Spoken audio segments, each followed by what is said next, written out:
White House has confirmed that U.S. President Donald Trump will impose new tariffs this week, though details regarding their scope and targets remain unclear. Trump is expected to announce the measures on Wednesday at a press conference titled Make America Wealthy Again. He has referred to the date as the Liberation Day and said the tariffs would be lower than what other countries charge the U.S. We'll be signing reciprocal tariffs. The world has taken advantage of the United States for many years. They've charged us massive tariffs that we haven't charged them. And as you know, I just did something on steel and aluminum, 25%. And that'll go up at some point, but 25%, which will level the playing field quite a bit. I did it previously 50%. And Obama was very weak, and Biden was even weaker. White House Press Secretary Caroline Leavitt said the tariffs will take effect immediately after the announcement.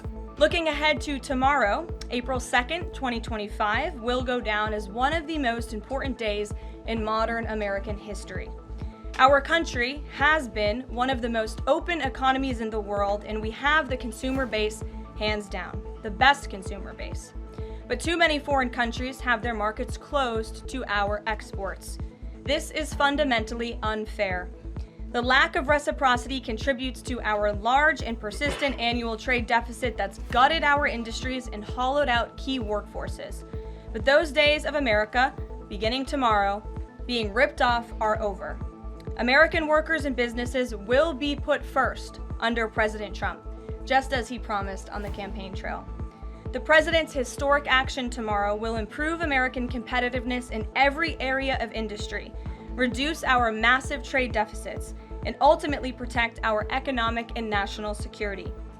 President Trump's economic vision is rooted in common sense.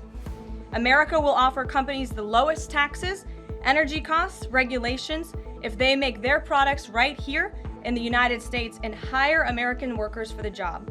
It's simple. Global markets remain volatile ahead of what Trump has described as reciprocal tariffs aimed at addressing trade imbalances. The move has sparked concerns over a looming trade war, with key U.S. partners bracing for impact. On Tuesday, Trump urged Senate Republicans to vote against a measure that would revoke his tariff policy on Canada, linking it to what he called a fentanyl emergency. Democratic Senator Tim Kaine, who introduced the legislation, questioned the rationale, citing official data showing the majority of fentanyl enters the U.S. via the southern border with Mexico. The potential for retaliatory tariffs has led to responses from Canada, Mexico, the EU, and several Asian nations. Canada's Prime Minister Mark Carney warned of targeted countermeasures, while Mexico said it would not respond with equal force. European Commission President Ursula von der Leyen said the EU was prepared to defend its economic interests, while the UK and Vietnam pursued negotiations to mitigate potential fallout. Meanwhile, China, Japan, and South Korea have agreed to strengthen trade ties in response to growing uncertainty. Trump's administration has already imposed a series of tariffs in recent weeks, including 25% duties on auto imports, steel, and aluminium. China has responded with its own tariffs, and the EU plans to follow suit by mid-April. Despite the escalating tensions, Trump has delayed tariffs on goods from Canada and Mexico, both U.S. partners in the USMCA trade agreement. Markets have been mixed, with U.S. manufacturing shrinking and Wall Street experiencing its worst quarter since 2022.